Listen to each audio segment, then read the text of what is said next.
नमस्कार दोस्तों, स्वागत है आपका अपने YouTube चैनल मेरा घर मेरा स्कूल में। दोस्तों आज हम लेकर आए हैं आपके लिए क्लास 10th के लिए साइंस सब्जेक्ट का चैप्टर फर्स्ट और इस चैप्टर में आज हम देखने वाले हैं रासायनिक अभिक्रियाएं एवं समीकरण, केमिकल रिएक्शंस एंड इक्वेशंस।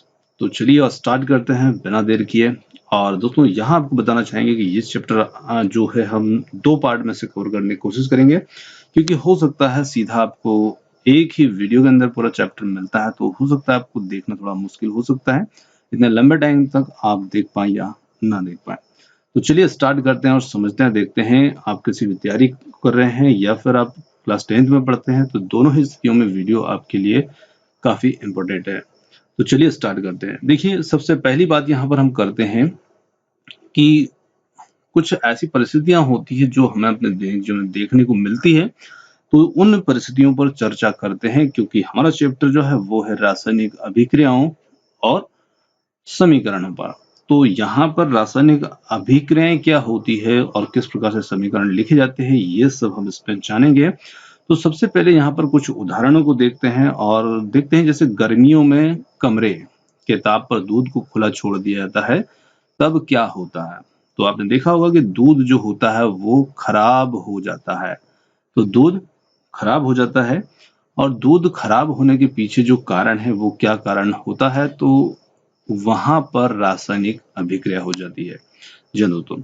इसी के बाद हम देखते हैं लोहे का तवा, तसला, कील आदि को जब हम वायुमंडल में छोड़ देते हैं, खुला छोड़ देते हैं, तब क्या स्थिति बनती है। तो उस स्थिति में भी क्या होता है कि वो खराब हो जाते हैं, उनके ऊपर जंग लग जाती है, और जंग लगना भी एक रासायनिक अभिक्रिया है। तो ऐसे जो हम उदाहरण देख रहे हैं, ये सभी कहीं ना कहीं रासायनिक अभिक्रियाओं को ही दिखाते हैं। अंगूर का किण्वन हो जाता है जब भोजन को पकाया जाता है, या फिर जब हमारा शरीर भोजन को पचा लेता है, या फिर जब हम सांस लेते हैं, तो इन कंडीशन में क्या होता है। तो ये सभी जो हम उदाहरण देख रहे हैं, ये कहीं ना कहीं रासायनिक अभिक्रियाओं को व्यक्त करते हैं, दर्शाते हैं। तो इसके लिए चलिए आगे बात करते हैं। देखिए यहाँ पर आप देखते हैं कि ये सभी जो परिस्थितियां हैं, प्रारंभिक वस्तु की प्रकृति, पहचान और कुछ ना कुछ बदल इनमें जाता है।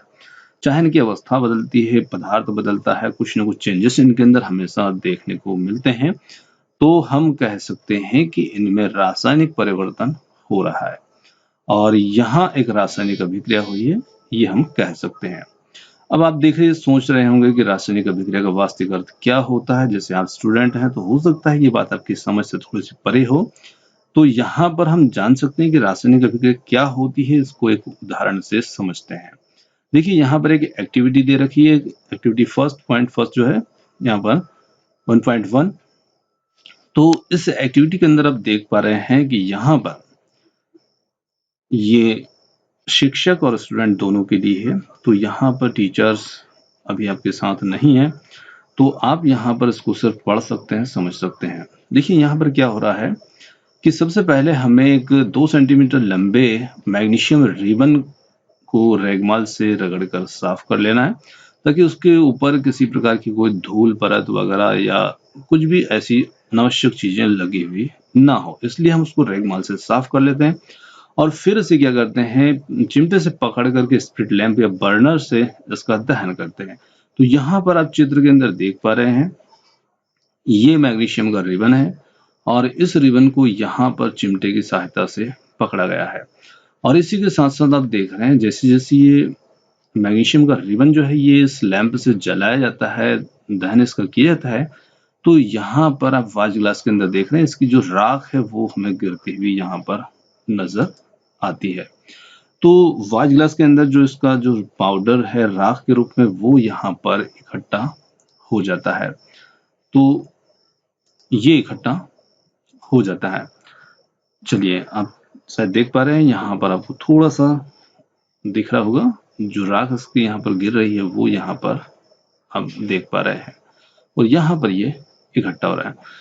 तो यहाँ इस प्रयोग को दर्शाने का जो उद्देश्य है वो यही है कि आप ये समझ पाएं कि यहाँ पर जो हमने मैग्नीशियम का रिबन या टुकड़ा लिया था, वो टुकड़ा अब किसी दूसरे पदार्थ में बदल गया, चूर्णे के रूप में बदल गया।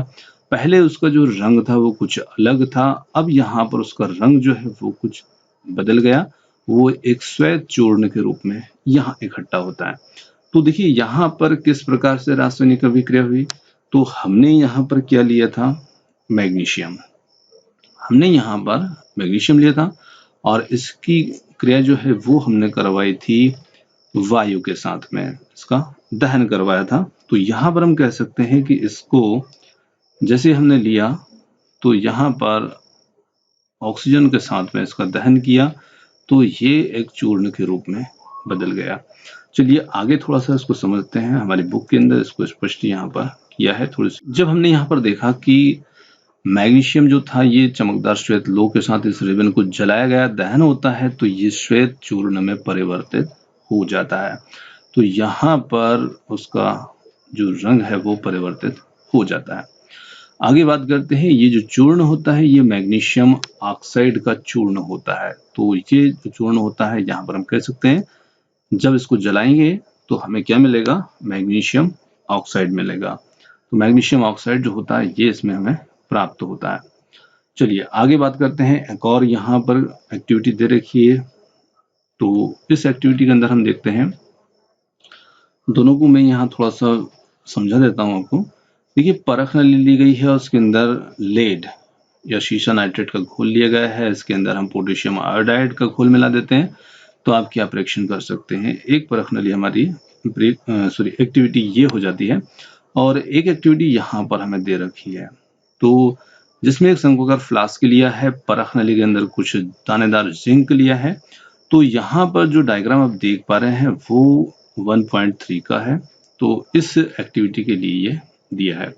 चलिए अब इसमें बात करते हैं कि इसमें हमने क्या मिलाया है। तो इसके अंदर हमने आगे इसमें मिलाया तनु हाइड्रोक्लोरिक अम्ल या फिर हम कह सकते हैं सल्फ्यूरिक अम्ल, दोनों में से कुछ भी यहाँ पर हम मिला सकते हैं। और जब इसे मिलाते हैं तब इसमें क्या होता है, इसके लिए कुछ हमें सावधानी को ध्यान रखना है और वो सावधानी है कि अम्ल का इस्तेमाल हमें सावधानी से करना है। अब आप इसमें क्या देखते हैं कि जस्ते के आसपास क्या दिखाई देता है और शंक्वाकार फ्लास्क या परख नली को आप स्पर्श करके देख सकते हैं इसके तापमान में क्या कोई चेंज आता है। तो जब हम यहाँ पर हम देख रहे हैं डायग्राम के अंदर हमें ये चीज दिख रही है कि इसके अंदर H2 गैस जो है वो निकलती हुई दिख रही है और यहाँ पर दानेदार जस्ता है, ये फ्लास्क है, ये कारक है। तो जब इनके बीच में रिएक्शन होती है तो निश्चित ही यहाँ पर हाइड्रोजन गैस जो है वो उत्पन्न होती है और वो निकलती है। अब यहाँ पर इन क्रियाकलापों के आधार पर हम कह सकते हैं कि रासायनिक अभिक्रिया हुई है। देखिए रासायनिक जब अभिक्रिया होती है तो वहां उस स्थिति में अवस्था के अंदर परिवर्तन हो सकता है, जो रंग है उसके अंदर चेंज हो सकता है, गैस का निकास या उत्सर्जन हो सकता है और तापमान में भी परिवर्तन हो सकता है। तो तापमान जो है वो भी चेंज हो सकता है। ये कुछ वो स्थितियां हैं जो दर्शाती है, इनके माध्यम से हम पहचान सकते हैं, कह सकते हैं कि यहाँ पर अभिक्रिया हुई है। चलिए आगे बात करते हैं। अब देखिए जो भी एक्टिविटी हमने देखी है उनके लिए यहाँ पर हमें कुछ समीकरण मिल रही है। अब यहाँ समीकरण को देखते हैं 1.1 के अंदर। तो जो रासायनिक समीकरण है ये हम समझ चुके हैं कि वहां पर पदार्थ की अवस्था, कलर जो कि रंग और उसके ताप आदि जो होते हैं वो चेंज उसमें हो जाया करते हैं। तो अब यहाँ पर बात करते हैं, जो मैग्नीशियम का टुकड़ा हमने लिया था वो यहाँ पर आप देख सकते हैं कि ये मैग्नीशियम है, ये ऑक्सीजन है और ये मैग्नीशियम ऑक्साइड के अंदर परिवर्तित हुआ। तो यहाँ पर मैग्नीशियम ऑक्सीजन, मैग्नीशियम ऑक्साइड ये बनते हैं। अब यहाँ आप देख सकते हैं इसके नीचे लिखा है, आप यदि स्टूडेंट्स हैं तो आप समझ सकते हैं कि अभिकारक जो होता है वो समीकरण के रूप में जब लिखते हैं तो उन दोनों अभिकारक के बीच में एक से ज्यादा हो तो प्लस लगा देते हैं और उन्हें हम अभिकारक कहते हैं। और अभिकारक जो होता है वो आगे चल करके उत्पाद में परिवर्तित होता है। तो मैग्नीशियम ऑक्साइड यहाँ पर एक उत्पाद की भूमिका में है, तो यहाँ पर ये उत्पाद है। अब इसमें हम देख सकते हैं कि मैग्नीशियम तथा ऑक्सीजन ऐसे पदार्थ हैं जिनमें रासायनिक परिवर्तन हुआ और इन्हें हमने यहाँ पर अभिकारक का नाम दिया। और इस अभिक्रिया से एक नए पदार्थ का निर्माण हुआ और जिसे हमने कहा उत्पाद। यहाँ पर आप इसे देख करके आसानी से समझ सकते हैं। अब देखिए यहाँ पर जो मैंने रिएक्शन सिर्फ संकेत लिखे हैं, आप इसे बैलेंस के रूप में ना देखें क्योंकि ये बैलेंस अभी नहीं है और वो सब चीजें हम उसमें चैप्टर के अंदर आगे पढ़ेंगे।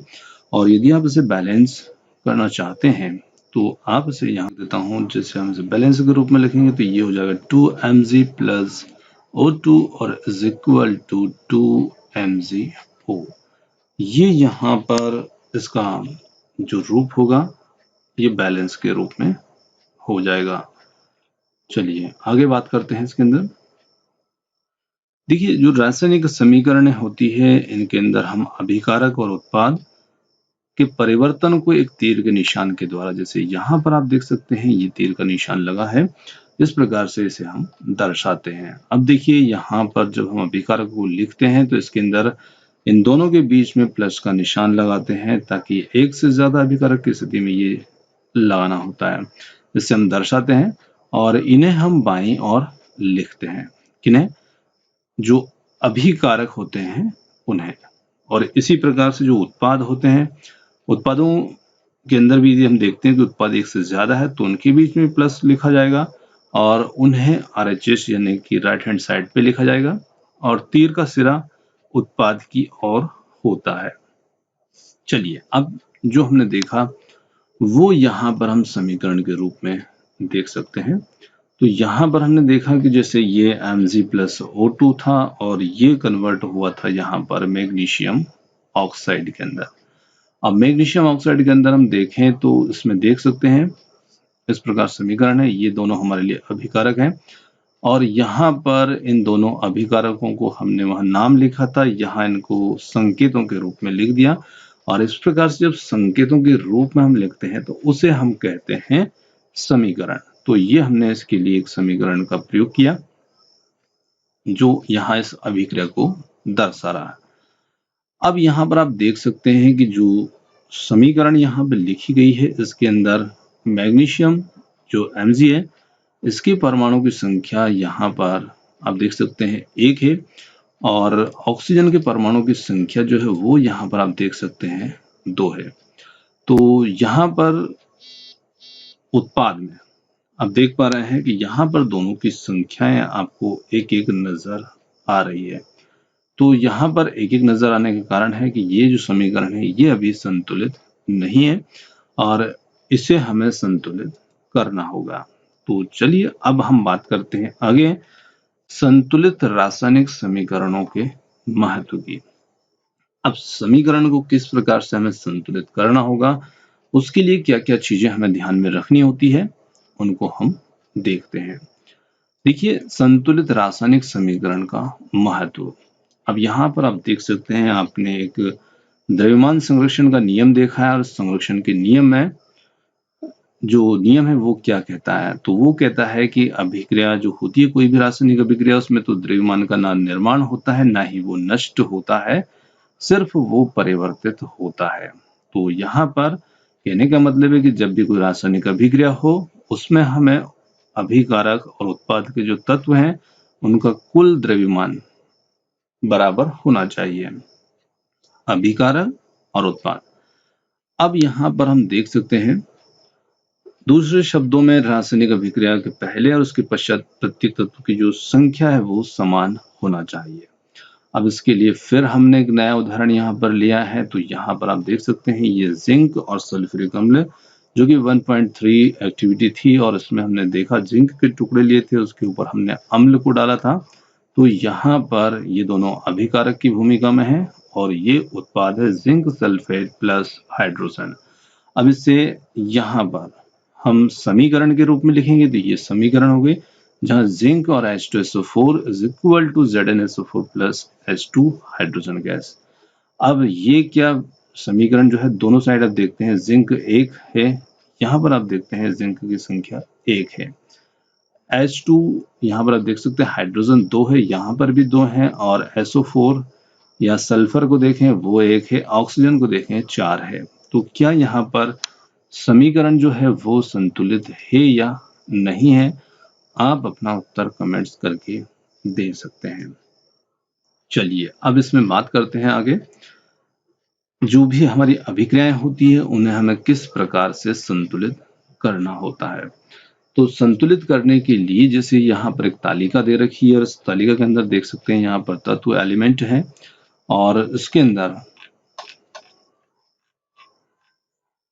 अब देख सकते हैं अभिकारकों की संख्या जो कि LHS साइड हम लिखते हैं और उत्पादों की संख्या जो कि हम RHS साइड में लिखते हैं। अब जैसे हमने जिंक देखा था तो जिंक जो था वो दोनों साइड ही उसकी संख्या 1 थी, हाइड्रोजन की संख्या 2 थी दोनों साइड और सल्फर की 1 थी, ऑक्सीजन की 4 थी। तो कहने का मतलब ये हुआ कि यहाँ पर जो अभिक्रिया थी वो संतुलित थी और अभिक्रिया जब असंतुलित होती है तो हमें उसे संतुलित करना होता है। चलिए आगे बात करते हैं। यहाँ पर बहुत अच्छी एक और अभिक्रिया दे रखी है और इस अभिक्रिया के माध्यम से आप देख पाएंगे यहाँ पर आयरन है और H2O है, Fe3O4 प्लस H2। ये दोनों यहाँ पर उत्पाद हैं और आयरन और जल जो है ये यहाँ पर अभिकारक हैं। अब इसके अंदर क्या चेंजेस आते हैं, समीकरण किस प्रकार से परिवर्तित होती है, संतुलित है नहीं, ये हमें इसमें देखना है। तो देखिए इस प्रकार से लिखने के लिए हमें कुछ स्टेप्स हैं, उन स्टेप्स को फॉलो करना है और यहाँ पर स्टेप फर्स्ट जो है चरण 1 यहाँ पर आप देख पा रहे हैं। सबसे पहले करने के लिए हमें क्या करना होगा, सबसे पहले प्रत्येक सूत्र के चारों ओर एक बॉक्स बना लीजिए। तो यहाँ पर आप देख पा रहे हैं इनके चारों ओर बॉक्स बना दिए गए हैं और उसके बाद में सेकेंड स्टेप जो होगा असंतुलित समीकरण को आप इस प्रकार से एक तालिका बना करके इनकी सूची बना लें। जो जो तत्व यहाँ पर एलिमेंट आपको नजर आ रहे हैं आपके समीकरण में उनको आप यहाँ पर इस प्रकार से लिख लीजिएगा और लिखने के पश्चात क्या होगा कि इसमें हम तुलना करेंगे दोनों साइड की, जो तीर के निशान के इस साइड है और जो तीर के निशान के आगे है। तो लेफ्ट हैंड साइड और राइट हैंड साइड दोनों की हमें तुलना करना है। तो यहाँ पर आप देख पा रहे हैं कि आयरन जो है Fe वो यहाँ पर है 1, LHS के अंदर ये इसकी संख्या 1 है और यहाँ पर इसकी संख्या 3 है और वो 3 कहाँ है तो आप यहाँ पर गौर कर रहे हैं, ये जो 3 लिखा है ये, और ये आयरन की संख्या को दर्शा रहा है। इसी प्रकार से हम बात करते हैं हाइड्रोजन की। तो हाइड्रोजन की संख्या यहाँ पर आप देख पा रहे हैं 2 है, ये 2 है। इसी के साथ हम यहाँ पर देखते हैं इस साइड में 2 है, ऑक्सीजन की संख्या 1 है और यहाँ पर आप देख पा रहे हैं 4 है। तो निश्चित ही यहाँ पर दोनों तरफ परमाणु की संख्या बराबर नहीं है तो ये असंतुलित हो चुकी है, असंतुलित है और इसे हमें संतुलित करना है। तो देखिए संतुलित करने के लिए अगले स्टेप हमारी क्या होगी, सबसे पहले हमने इनको बॉक्स में लिख लिया, इस प्रकार की तालिका बना ली और स्टेप 3 के अंदर होगा, थर्ड के अंदर ये इस प्रकार से। सुविधा के लिए सबसे पहले हमें क्या करना होगा, सबसे अधिक परमाणु वाले यौगिक को पहले संतुलित कीजिए। तो देखिए सबसे ज्यादा जो परमाणु है वो किसके हैं, ऑक्सीजन के। अब यहाँ पर 4 है और यहाँ पर है 1, तो इसके लिए हमें क्या करना होगा, तो इसके लिए हमें उसी को पहले यहाँ पर संतुलित करना है। अब उसके लिए आप यहाँ पर देख सकते हैं कि ऑक्सीजन के जो परमाणु थे वो प्रारंभ में कितने थे, तो प्रारंभ में 1 थे और उत्पाद में कितने थे, 4 थे। संतुलित करने पर तो इस 1 के अंदर हम क्या करेंगे, 4 का गुणा कर देंगे, तो यहाँ पर ऑक्सीजन के जो परमाणु होंगे वो कितने हो जाएंगे, वो 4 हो जाएंगे और इस साइड तो पहले ही 4 है। ये हमने दोनों साइड में यहाँ पर 4 कर दिए। अब देखिए आपको याद रखना आवश्यक होगा कि परमाणु संख्या को बराबर करने के लिए हम अभिक्रिया में शामिल तत्वों को कि यौगिकों के सूत्रों को नहीं बदल सकते। अब यहाँ पर आप देख पा रहे हैं Fe3O4, ये एक सूत्र है और इसे हमें नहीं बदलना है, सिर्फ इसके आगे हम संख्या को लिख सकते हैं। तो यहाँ पर H2O के आगे हम लिख सकते हैं, इसके अंदर जो भी कुछ लिखा हुआ है उसमें हमें संख्या नहीं जोड़ना या गुणा करना है। तो चलिए अब हमने देखा कि ऑक्सीजन परमाणु को जब हम संतुलित करते हैं तो हमने इसमें 4 का गुणा कर दिया और 4 का गुणा करके हमने 4H2 यहाँ पर लिख दिया। लेकिन हम H2O4 नहीं लिख सकते क्योंकि ये गलत होगा। ना ही हम H2O के साथ इधर पीछे 4 लगा सकते हैं क्योंकि ये आंशिक रूप से संतुलित समीकरण है और इस प्रकार से हम इसे लिखेंगे। तो यहाँ पर जो हमने 4 का गुणा किया ये कुछ संतुलित हो चुकी है, थोड़ी सी संतुलित हुई है अभी और इसके अंदर सुधार बाकी है। अब अगला क्या सुधार करना है तो ये हम देखते हैं स्टेप 4 के अंदर। तो यहाँ पर आते हैं अगले चरण में। देखिए स्टेप 4 के अंदर जैसे हम आते हैं यहाँ पर पूरी तरह संतुलित करने के लिए हमें अगली स्टेप फॉलो करनी होगी और यहाँ पर हम देख सकते हैं कि Fe और H परमाणु अभी भी संतुलन में नहीं है और इनमें से किसी एक तत्व को हमें चुन करके आगे बढ़ते हैं। अब जो यहाँ पर संतुलन की स्थिति में नहीं है, असंतुलित है, तो उनका हमें चयन करना है। तो देखिए यहाँ पर हमने क्या किया, ऑक्सीजन को संतुलित कर दिया। अब बात करते हैं दूसरे तत्व की। तो दूसरा तत्व यहाँ पर क्या है, हाइड्रोजन परमाणु। तो अब हाइड्रोजन परमाणु को आप देख सकते हैं कि इसे बराबर करने के लिए हमें दाईं ओर हाइड्रोजन के अणु की संख्या को 4 कर देते हैं। तो जैसे हमने अब 4H2 इसे लिख दिया तो हाइड्रोजन 4 दूनी 8, ये हो गए 8। तो कहने का मतलब है कि यहाँ पर अब हाइड्रोजन की संख्या 8 हो चुकी है अभिकारक में। अब हम उत्पाद में देखते हैं तो उत्पाद में कितने हैं, तो यहाँ पर आप देख पा रहे हैं इसके अंदर सिर्फ 2 हैं। तो इसलिए हमें यहाँ पर इसमें आगे 4 का गुणा करना होगा और ये 4 का गुणा करना होगा इस रूप में। तो इस प्रकार से ये 4 और दूनी 8 हो जाएंगे। तो इस प्रकार से यहाँ पर हमने 4 का गुणा किया और ये के अंदर हमने इस प्रकार से इसको लिख दिया। अब बात करते हैं आयरन की। तो आयरन Fe जो है की संख्या को देखते हैं तो Fe की संख्या यहाँ देख पा रहे हैं, यहाँ पर है सिर्फ 1 और यहाँ पर आप देख पा रहे हैं तो यहाँ पर है 3 और इसके लिए हम आयरन अभिकारक में 1 है, उत्पाद के अंदर 3 है, तो यहाँ पर 3 का इस अभिकारक में गुणा कर देंगे और ये दोनों यहाँ पर हो जाएंगे बराबर। तो अगली जो हमारी समीकरण हो जाएगी वो हो जाएगी इस प्रकार से 3Fe plus 4H2 is equal to Fe3O4 plus 4H2।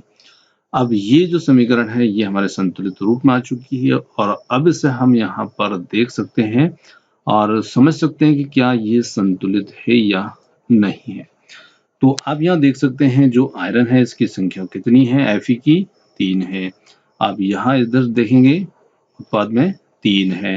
इसके बाद में हाइड्रोजन की संख्या देखेंगे 8 है, ये 4 दूनी 8 और यहाँ आप देखेंगे तो कितनी हो चुकी है, 8 है।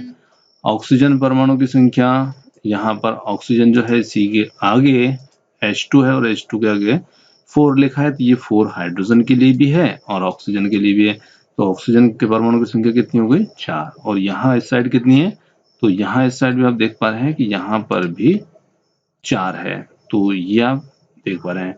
तो दोनों तरफ जो हमारे परमाणु की संख्या बराबर हो गई, मतलब कि अभिक्रिया जो है वो संतुलित हो चुकी है।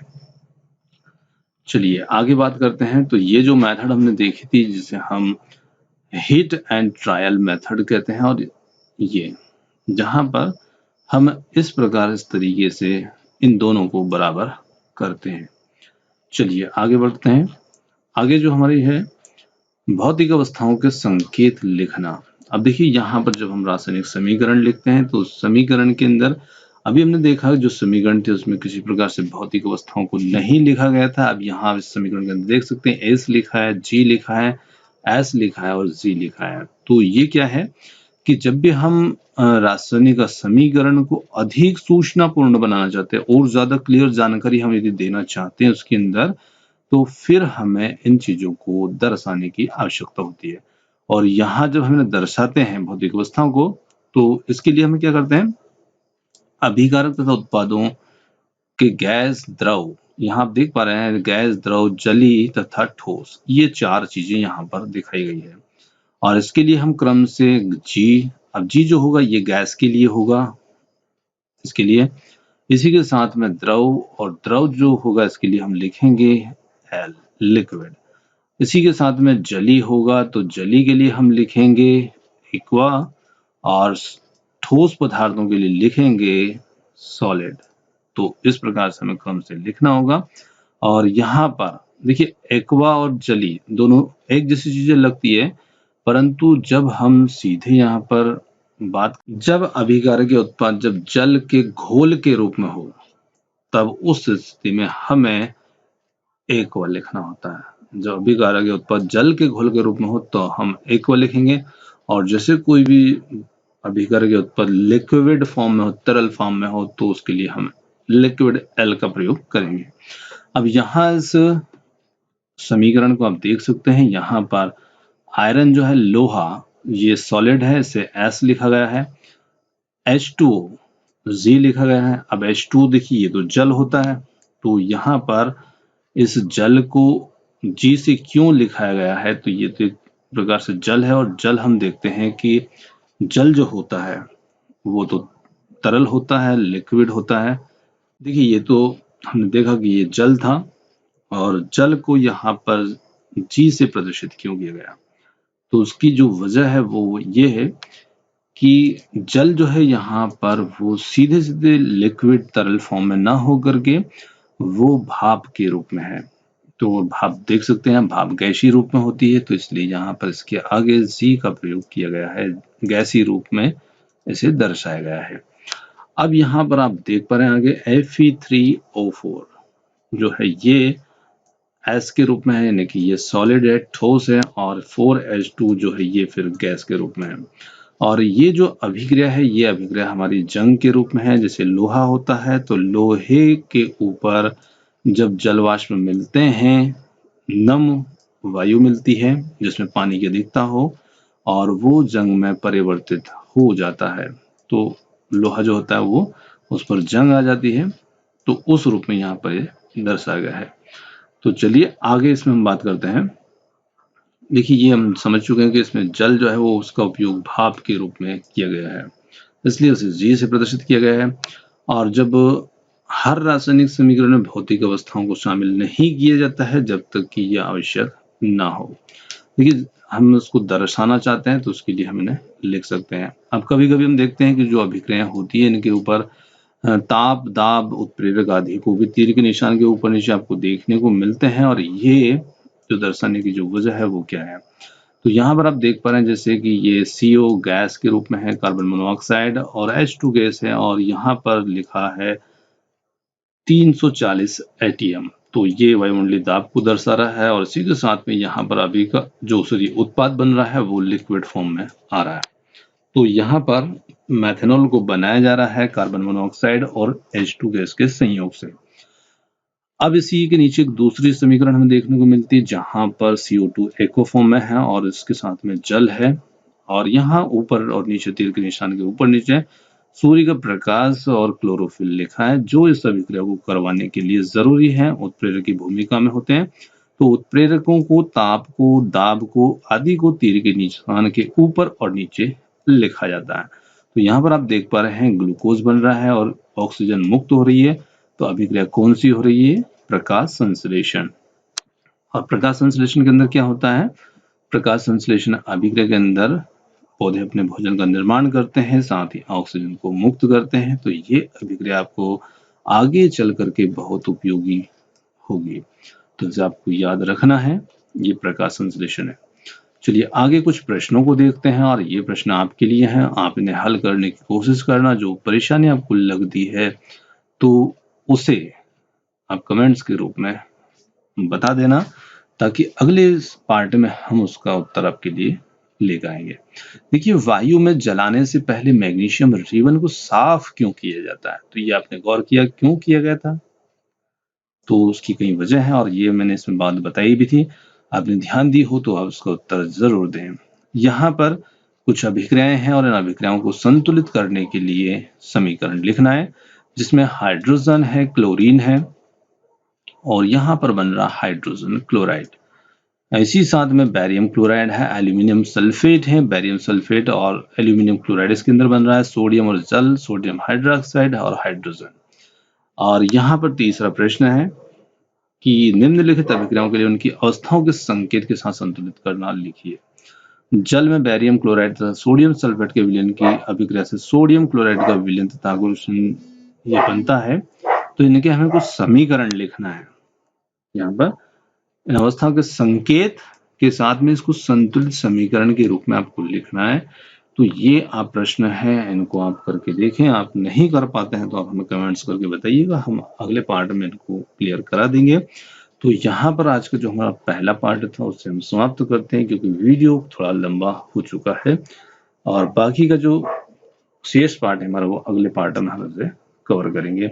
और आप अपनी तरफ से कोई सुझाव, कोई कमेंट्स, कुछ आप बताना चाहते हैं, आपको वीडियो में किसी प्रकार की कोई परेशानी लगती हो, कोई बात आप समझ नहीं पाए हो, तो उसे आप कमेंट्स करके बता सकते हैं और अगले पार्ट में उसे हम सुधारने की कोशिश करेंगे। तो आपने हमें इतनी देर सुना उसके लिए बहुत बहुत धन्यवाद। थैंक यू सो मच और मिलते हैं जल्दी ही एक और नए किसी वीडियो के साथ।